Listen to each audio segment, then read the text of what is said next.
Life is precious. I think we would all agree. But often we find that we take the very things that we do every day in life for granted until something happens in a blink of an eye. Hello, I'm Tom Russo, and this is In a Blink of an Eye, where we discuss stories from ordinary people whose lives are changed in an instant and how they overcome through faith, courage, and determination. Join me on this podcast for uplifting stories of how people face various challenges and learn not only to survive, but to thrive. In a Blink of an Eye is sponsored by Marketplace.live. Find what you need and get what you want at Marketplace.live. That's Marketplace.live. Now, today I am honored. We are joined by a good friend of mine that I haven't talked to in many years, Jim Vines. Jim, welcome to the program. Thank you. I'm glad to be here. Thank you so much. So, Jim, before we get going into your blink of an eye moments, because I know you've had a couple in your life, tell us a little bit about yourself. Where'd you grow up? Your family, all that good stuff. Sure. My dad was in the Air Force. I was born at Goodfellow Air Force Base in San Angelo. Okay. And he was an instructor pilot on B-25 Mitchells. He stayed in the Air Force until he got out. We moved to Lampasas, Texas. I'm an Air Force brat myself. Yeah. So he was a county extension agent. And then he spent about 3 years there, and we moved to Comanche, Texas. I know Comanche very well. My father-in-law was from there. He went to work for the bank, worked for Comanche National Bank, spent 30 years in the banking business, and retired. He went back to we had a little small ranch down in Comanche, and he worked the cattle, and we all worked cattle. We had a great time running around the creek. We picked pecans to buy bicycles and things of that nature. But he died in 2019. Okay. And so we buried him down at the ranch. He's down there having a good time. Absolutely. He's in heaven now, looking down on us. Yes, he is. Sometimes I think he's wanting to yell at us a little bit about things we've been doing, not following his instructions. Well, now I know you went to college at Sam Houston State. Yes. And go Bearcats, right? And yes, sir. And then you went into the corporate world a little bit. Tell me a little bit about you had a very unique career path because you had two very distinct careers, very similar to me. When I graduated from Sam Houston, I started working for Target stores in Austin. They were opening new Target stores in Austin, and I was the lead security officer, manager of the security department, and spent about 2 years there. And it was kind of weird that I did an internship back in Comanche for the 220 Judicial District, and Judge Andrew Campbell sent a letter to my house unannounced. And the letter was a court order appointing me as a juvenile probation officer of the 220 Judicial District. So kind of voluntold, huh? Yeah, I had to go call my boss and say, I got a letter from the district judge appointing me as a juvenile probation officer back home in Comanche, and I guess I got to resign. And he said, you better, because it's a court order. So I resigned and went to live in Hamilton, Texas, and started out as a juvenile probation officer of the 220 Judicial District, which was Comanche, Hamilton, and Bosque County. So I had 3 counties to work and take care of the kiddos down that part of the country, and get calls in the middle of the night from the sheriff in Comanche saying, you're 70 miles away, you better get here quick. I can't even imagine the stories that you have from that life. I mean, just unbelievable times. Yes, back then it was a whole lot different from where I resigned or retired from in McLennan County in Waco, Texas.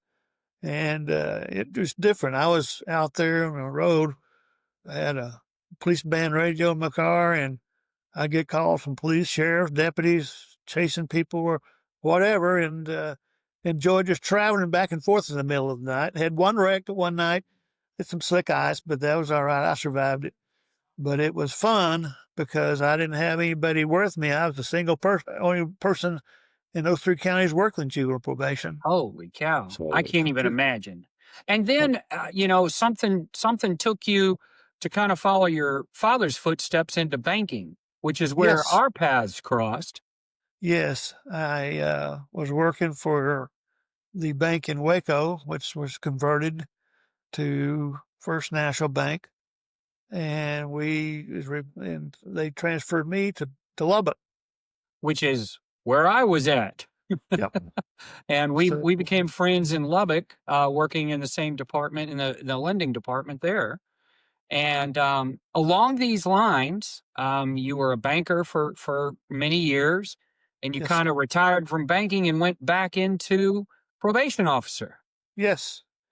I was working in the bank up in Pampa, Texas, and they had me doing some things. And my wife was still living in San Angelo. I worked for a bank in San Angelo, and she was still living in San Angelo, and she wanted me to come home. So I came home and went to work for the juvenile probation department in Tom Green County, and then got the call to move to back to Waco after we spent some time there. So she was with the teaching, and I went to the probation department just as a lonely field officer, and really enjoyed that. Had a good boss, Roddy Davison, and then Bobby Campos.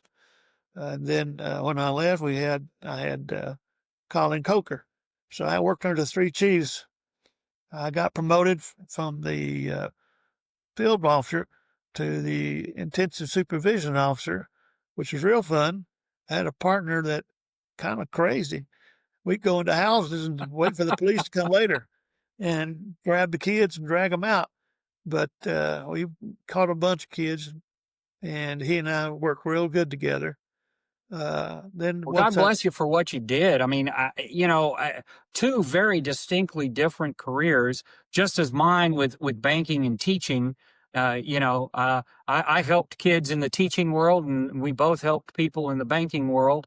And you helped kids in the probation world, and helped people in the banking world. So, and that's all great. Now, tell me a little bit about your family, and then I know it's going to get into one of your in a blink of an eye moments. But tell me about yes. you mentioned your wife. Tell me about the rest of your family. Well, Julie followed me around in the banking business until I got tired of chasing bank labels and name changes and all that kind of stuff. Uh, we were working in Waco, and I had a daughter named Brittany. Yes. She was 3.5 years old, and she woke up this week. We were down in Houston at the stock show, and she was wheezing and couldn't breathe real good. And we decided we'd better take her to the doctor when we get back to Waco. Got back to Waco and took her to the doctor, and really couldn't find out what's really wrong with her. But she was having some problems with her circulation with her heart. So we kind of sit there and medicated her. And finally, she just got to where she just throwing up and couldn't sleep, and took her to a doctor up in Fort Worth, and he diagnosed her with idiopathic cardiomyopathy. Wow. That's a We, mouthful, and it's a dangerous situation. yes, it's basically where your heart swells up, gets enlarged, and it doesn't circulate well enough, and the blood was backing up into her lungs.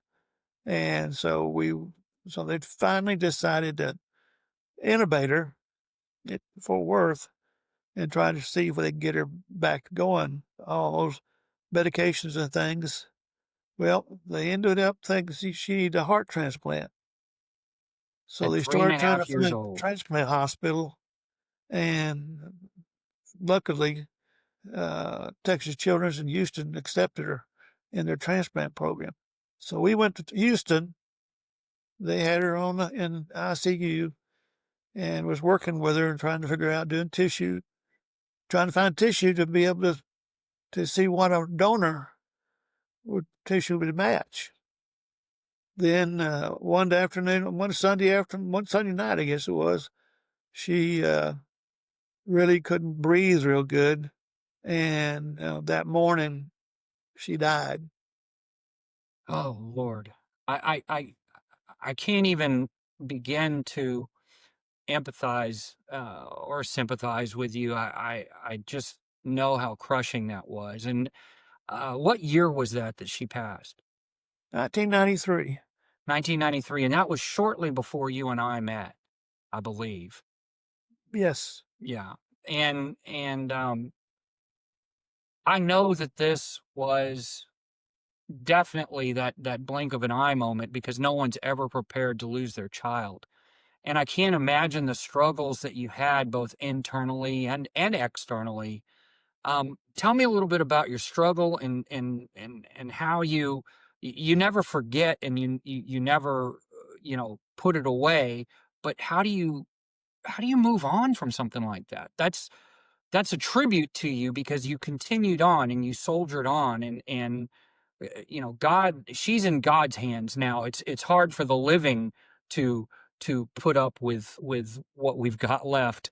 Yesterday was the 11th anniversary of my mom's death, and I know she's in heaven looking down on us, but I know, we still struggle every day, and that, but I can't imagine a child. Tell me a little bit about that struggle.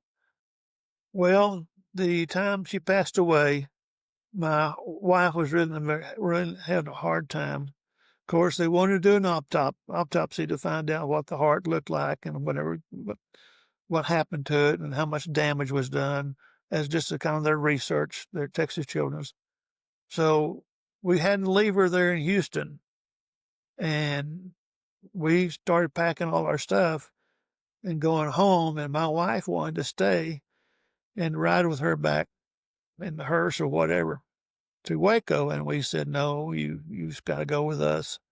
And what was the most fearful thing for me was my wife didn't really react. It's what I thought she would react. Now she cried and things when Brittany died, but when we left and headed home, she was real quiet, didn't say much, and it was a fearful for me to wonder what was going through her mind. I mean, we both just crushed and having to drive home. I know. We also had Kayla, which was our oldest daughter, was down there, and it was sad and to watch her, miss her sister. How much older is Kayla than Brittany? Kayla's about she was 4 years older. Okay. Uh, Old enough to know what was going on. yes, yes. We got home and was waiting on them to bring her to Waco Funeral Home. And we sat there and waited a couple of days, and they finally brought her up there. And when we looked at her, she didn't look good. So we had a friend of ours fix her face and her hair and made her look like Brittany. The struggles we had was just trying to grasp that she's gone and will not be with us the rest of her life. And our But pastor, she is with you. She yes, is she with you. is. Anyway, I'm sorry. I had to throw that in. Our pastor was really strong, and he really gave us a lot of information and kind of visited with us quite often during the period between the time of the funeral, and told us, she was. He said he's going to the sermon he was going to talk with Brittany's okay, and that gave me a little bit of relief because Brittany was okay. She was in heaven, and we felt kind of little solace that And she wasn't in pain anymore either. she wasn't in pain. She wasn't struggling to breathe. But the gospel, the one he read that day, and as far as his sermon during the funeral was, Brittany's okay, and wanted to let us all know that where she was, that she was in good hands, and she was okay, and that was kind of a healing point for me. I mean, I did a lot of my mourning and crying when she was in the hospital and when they were trying to get her to breathe and things. And so I went through most of my uh, Before she grief died. while she was in the hospital Right. Before she passed away. before she finally died. But And did your wife, did she continue to struggle or yes, she really kind of went downhill. She ended up in a hospital for a little bit and was treated for basic depression and self harm. And she got on medication, had a good psychiatrist, and she got back together and got back in school. I think the school helped her keep her mind off of it. And I know me working kept my mind off of it. And she finally, with some medications and things, uh, came around a little bit. But, you hear a lot, you read a lot of times in newspapers, the people that the deceased was survived by this person and survived by this person. And the true meaning of survived is that's what you do. You survive. do? You don't quit. You don't give up on them. You're just a survival. And so you run through life surviving and, praying and going, having good friends, Christian friends around you that when you did get down and they tried to help. I recall shortly after you and I first met in Lubbock, you may or may not remember this, but I remember going to lunch with you one day, and I think it was the anniversary of Brittany's death. And you were pretty quiet. You were somber that day. And I didn't know the story at the time. And, me, loudmouth me, I'm trying to bring it out of you, and you really didn't want to go into it. But I remember you not breaking down, but opening up and talking to me, and I felt like that was cathartic for you because I felt like it gave you a voice to tell her story, and that's also why I wanted to invite you here because even though it's been many many years, like I said, it's still fresh in your mind, and it's still there. Oh, yeah. I mean, every day, we see picture on her birthday when we lived in Waco. On her birthday, we took a toy or a book to the children's ward at the That's hospital in beautiful. Waco. That's beautiful. That's beautiful. Um, and so your wife continued to struggle, but she got back on track. Everything's okay, Yes, she got back on track as much as she could. I mean, right? she runs a pretty normal life. She taught school for a few more years after that, and she did pretty well. Still struggles on her birthday, still struggles during Christmas and holidays, which anybody would. But Right. How we many had years have you been together with your wife now? 45 years. Congratulations. Cindy and I are almost at 38, so that's We fantastic. got married August 23rd. So 23rd of August is 45 years. That is such a spectacular thing that you've been able to be together in Christ through this and help each other through the struggle and amen I say to you. I'm proud of you, Jim Vines. That's incredible. I will tell you a funny story about Jim. I always admired his honesty. He's one of the most honest people I've ever known, and I remember Jim's one of Jim's favorite sayings to me was, "If I tell you it's Easter, you better paint your Easter eggs." Yep, I do. You remember telling me that? Sure. I remember you telling me that when we would look at a loan or you look at something. I remember you and me talking about that, and I always thought that was a funny saying. And I was like, yeah. And if Jim tells it to you, you can take it to the bank. No pun intended from a banker's perspective. But that was always something that I have remembered all these years about you, my friend. Um, so and not that that wasn't enough because that's an incredible in a blink of an eye moment. But here more recently, you've had another challenge that you've had to get used to. Tell me what else happened. Well, when I retired from the probation department at Waco, we moved up to the Fort Worth area to be with our daughter and grandkids. So we came up here, we bought a piece of land, and my wife and I both, been on ranches and worked cattle and worked stuff like that. So we always wanted animals. We bought a piece of land and built a house, and I built some pens. My daughter decided to move out here with us, so she moved up just kind of next door to us, built her a house. So we've been out here with the grandkids doing things with animals and feeding animals and going fishing and enjoying the country life. Enjoying life. Yep.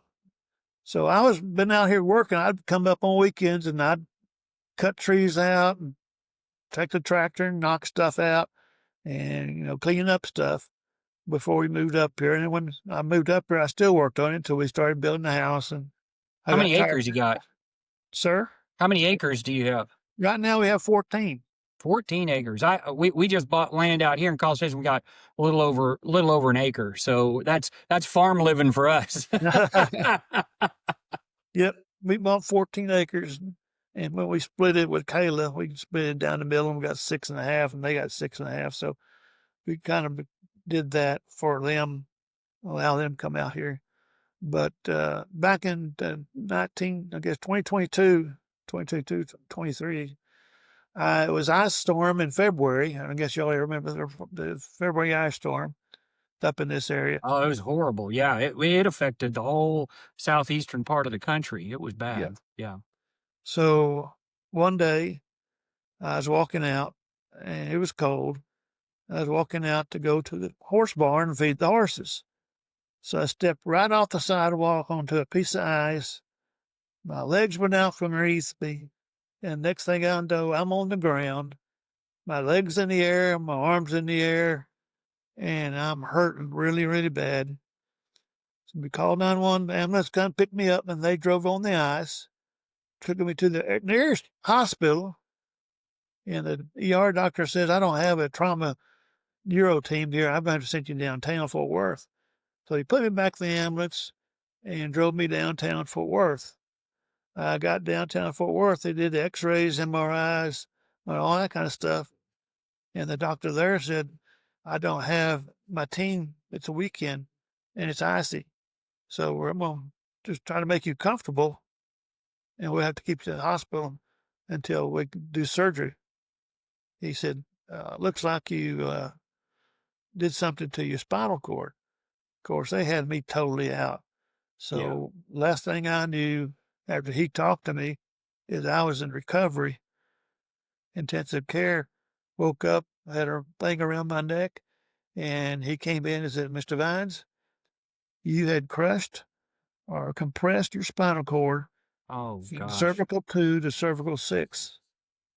He said, I welded you back, soldered you back, and the bones and everything. He said, you probably will be okay. He said, I even think you might even walk again. And so I said, well, that's what I need to do. That's what I want to do. So I laid up there in the ER in the ICU for several days. They moved me over to a nicer place other than an ICU unit.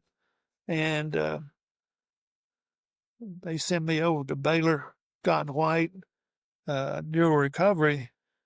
And I stayed over there for about 3 months and finally discharged me to daycare.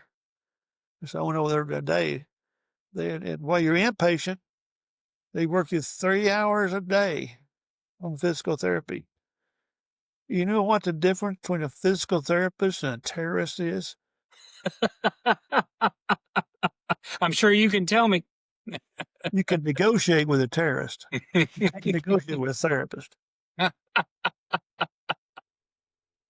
So every therapist It I was a talked it to, was a tough process. it was a very painful and tough process.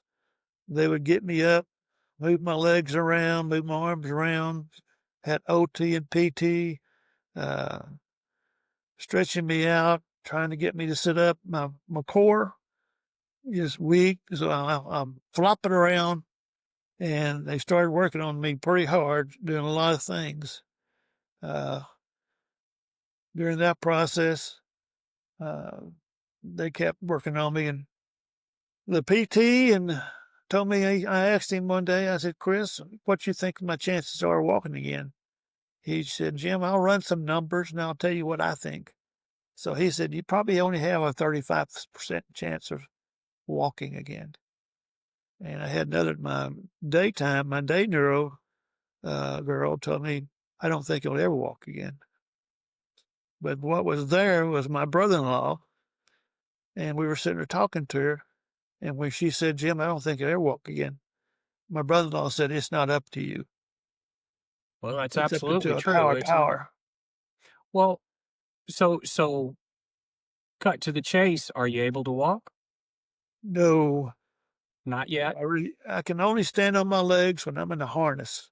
Okay. My legs are, I can move my legs really, really good. My left leg is pretty stubborn, and my right leg does pretty good. Just can't hold the weight. So after that happened, and I'm speaking from the experience of me when I lost my sight.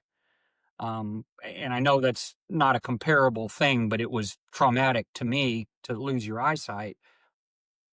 What did you go through a period of depression and why me? Well, I volunteered for a lot of studies, trauma studies, and Right. how do you handle it and all that kind of stuff. So we had a lot of conversations with those people, taking questions and asking questions. One of the questions is, "Do you feel like hurting yourself?" "No." Are you depressed?" I said, "No, not really."